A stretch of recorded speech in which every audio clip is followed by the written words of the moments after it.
Greetings commanders and welcome. Today on the Super Cruise news they're spoken about update 9. It's official, it will come next week.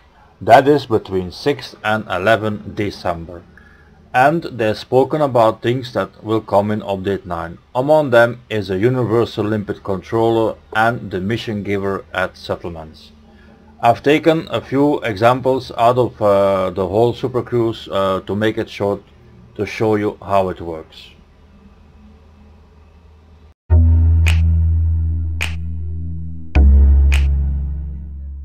Yeah, sure. So the multi-limpet controller is a single module which you can outfit onto your ship, and its function is that it can program different types of limpet drones without having to take up multiple slots when you're outfitting.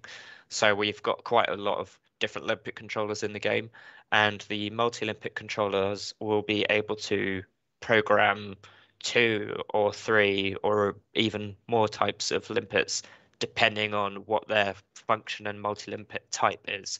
Right. Can you give us any examples of those types? Are they finalized at this point? Yeah, so I've got another screen here with them written up just so I don't get any of them wrong. So we have a rescue type multi-limpet controller, which will give you refueling, it will give you repair limpet, and it will allow for hatch braking.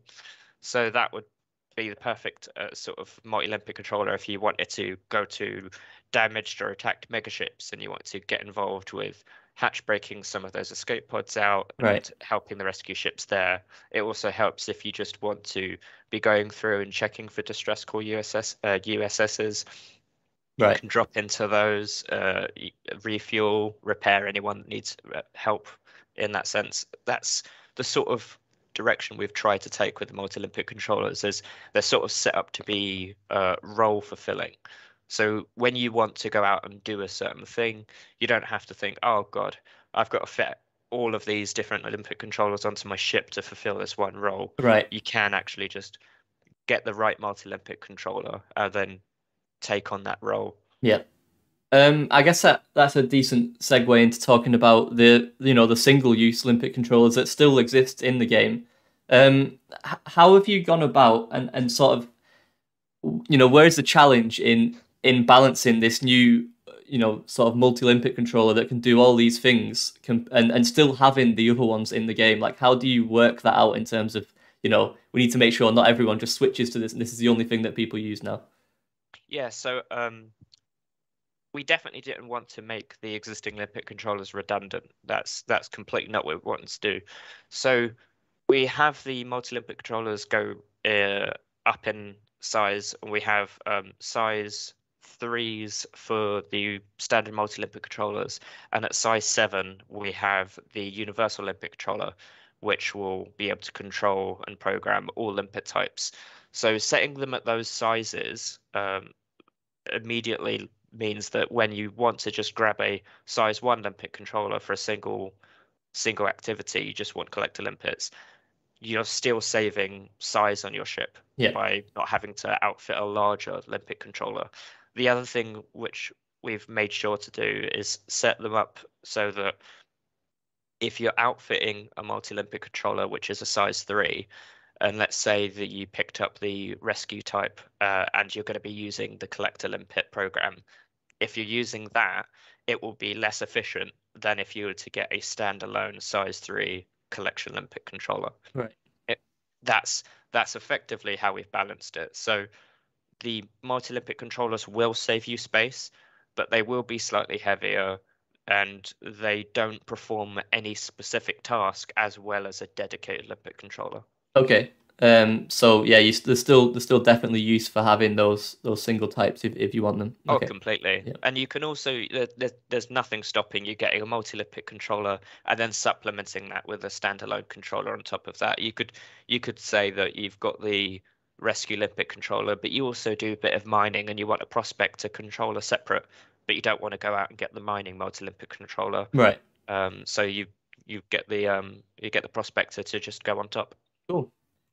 Yeah. I guess one other question that you might be able to answer for us, Darren, in terms of fire groups, do you know how that's going to work and how this new multi-limpet controller, is it just the same where we can assign a different limpet action to each button, I guess, or how does it work? So we've added in a new category inside your fire groups, which will be for your multi-limpet controllers. So you can only outfit one multi-limpet controller at any one time onto your ship, but you can still have as many standalone limpet controllers as you want. Yeah. And the way that works is when you go to your multi-limpet controller inside your fire groups, you'll see all of the available functions that multi-limpet controller can program, and you'll then be able to set a fire group for any of those functions. And the only limitation you've got there is that you can only have one program per trigger per fire group. So if you had the rescue limpet controller, you couldn't set refuel and repair onto fire group 1 with trigger 1. Right. You'd have to set one on trigger 1 and one on trigger 2, or you could separate them between fire groups. But that's it really. It's really simple to set up. That's definitely what we wanted, was not to give you loads of new UI for a single bespoke function. We wanted it to just fit seamlessly into the game the way you normally handle your outfitting. Cool. Yeah. I think that's a pretty decent summary. Bruce, is there anything that I've missed? No, I agree. That's a really nice overview, and it sounds like Darren's done a great job of fitting this new module into, like you said, seamlessly into the existing, not just the UI in the way of implementing it, but also, like you said, balancing the way it's going to fit with the existing controllers and that kind of thing. So really nice to know that's all accounted for. Yeah. So I guess we'll leave it there. That was a nice description of the multi-limpet controller coming in update 9. So yeah, thank you, Darren. And I'm sure we'll see you again in future on stream. Yeah, looking forward to it. I also spoke a little bit about the different types of multi-limpet controllers. So I'm going to show a table right now. So give me a second, chat. Hopefully things don't crash. Right. So here is currently, remember this update isn't out yet, so things might change. But this is what it's looking like in terms of the multi-limpet controller types that are going to be available to you across the top, and the sort of, what's going to be included in those controller types. So I guess as an example, the rescue multi-limpet controller will have fuel transfer, hatch breaker, and repair. So obviously, if you're a hull seal or a fuel rat, you really might want to consider picking up one of these multi-limpet controllers, Bruce, because this is really quite an efficient system if you wanted to save space, as Darren mentioned earlier. Yeah, definitely. I really like the categories that they've been broken down into here. And obviously Darren gave us a use case for, I think, the rescue one. So yeah, this is what we're expecting the breakdown to be. Like Zach has said, it's work in progress. There may be changes, but we're fairly confident it will look a lot, if not something like this, as of when it comes out next week. But yeah, as you can see, universal limpet controller there. Obviously, every limpet will be available to those modules as long as you are packing a size 7 slot, which means you're probably in one of the big 4 ships. Yep, indeed. Nice job, Darren. Lots of people are happy. That's good. That's good. When is update 9? Currently on schedule for next week. So could you talk us through what changes players can expect in the form of missions and mission givers? Yeah, sure. So in update 8, we added these sort of NPCs in settlements where you could interact with them to either get items from them or deliver items to them. We've sort of extended that now in update 9 so that you can take missions from NPCs and settlements. So if you were to go down to a settlement, you have a chance of one of the NPCs there having a mission for you, and they will sort of come out and stand and wait for you to sort of talk to them, and they'll explain what they want to do. Very sort of, it's similar to the social space NPCs, mission givers, but more sort of emergent in that you won't necessarily have a NPC have a mission for you, but if they do, then they'll turn up and they'll sort of put a little bit more sort of life to the settlements, a little bit more brilliant. sort of dynamicism. Oh, that's really good. I think I can't repeat the word that you said so eloquently just now, but I think making things more dynamic is really sort of the heart of this idea, isn't it? How do you think having mission givers now on settlements will sort of affect the experience of Elite overall and doing missions in the game? Well, I think it sort of gives you that sort of extra missing piece which we had, which is sort of stumbling up across people in this sort of unforgiving universe who want to give you something to do. They need something from you, and they're willing to sort of put up rewards for it. We had that to an extent in the social spaces, but those are sort of static people who sort of sit there waiting for you all the time. Whereas this is it could just be any random person within the settlement decides, you know what, I have a mission for you. I'm gonna hand it over, and then it's it could be a different person each time that this thing comes up, and when you come back to sort of hand in that mission, that same NPC will be there for you to talk to hand it in. Which sort of it's more dynamic, it's more alive, and it gives you sort of some emergent gameplay rather than the sort of more I guess more sort of solidified, rigid flow, which we had before, where you know exactly where to go in order to get a mission. Sure. Okay. That sounds good. So it's going to be a bit more sort of natural and organic, I guess, in the feel. So maybe you're actually going to a settlement for a completely different purpose or mission, and then you stumble across something like this one and you get sort of sidetracked onto a different mission and that kind of thing, and hopefully a bit more natural in that sense. Yeah, you could have been sent to a settlement by another mission, like you were told to collect an item from one of the boxes, and then you stumble upon this guy who also wants you to go out and assassinate somebody, and you're like, yeah, I'll do that as well, and you get into a sort of chain of doing different things maybe. Sure. And you mentioned that they're a bit less static than the other mission givers. So is that to say that they could sort of pop up in different places and even maybe move around? So you might have to locate them if you say coming back to return the mission. So they do have sort of patrol routes and points where they try to get to once we override them. But the system is set up so that it will override an NPC who exists rather than just sort of spawn somebody at a specific place.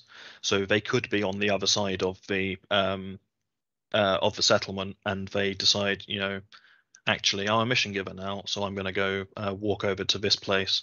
So if you've been in a settlement for a while, they'll probably have coalesced to the points where they would go and stand. But they could be walking around, just sort of minding their own business, and you come and talk to them. They will be shown on your compass, though, if they have a mission to give you. So you won't be entirely blind to their intentions. Sure. Okay, that sounds good. Great. Well, I think that I suppose I should ask, does that cover sort of all of the main points, or were there some other gameplay elements or considerations you wanted to mention about these new mission givers? So yeah, I think that covers most of the points. Obviously, these are in potentially live fire situations, so the people can be killed and that sort of stuff, which can put a dampener on things. But yeah, generally, I think it's touched on all stuff. I do have a question. Shoot. Are these mission givers? Are they going to be independent, or will they belong to a faction? Like, will you earn sort of rep, and the rewards are similar as how it works in a station mission giver? So they are following the same rules as settlements currently do. So they will be from the faction that owns the settlement, and will only generate missions for that faction. Right. Yeah. So just as if you go to a terminal in a settlement, the only missions you get are from that faction which owns the settlement. These will be staff members of the settlement doing missions for that faction. Yep. Okay, so they will be sort of similarly affected by the conditions which drive the kinds of missions that are offered and that sort of thing. Oh yeah, it's all the same. It's the same mission system. It's the same, driving factors which influence what types of missions you get. It's just it's a different interface to them and a slightly different way of interacting with it. Okay. Oh, excellent. All right. Zach, any other points or questions? No, that was my one question. I put it in. Okay, great.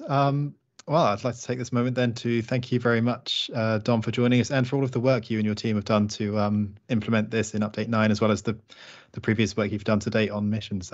It's much appreciated. And so far, the information about the limpet controller and the ground settlement mission giver. We also know that in Update 9 we're gonna get the combat SRV. My only fear is with that combat SRV that you will have to have a crew member, for instance one driving, the other one manning the turrets like in a multi-crew ship, but I really hope it's not like that. And I'm kind of disappointed with the limpet controller that there are only 2 classes, so a 3A or a class 7. Yes, you can use all the limpets, but my guess is it will be very heavy, so it will not be suitable for an exploration ship. But that we'll see next week. That's it for this time, commanders. See you the next time. Bye.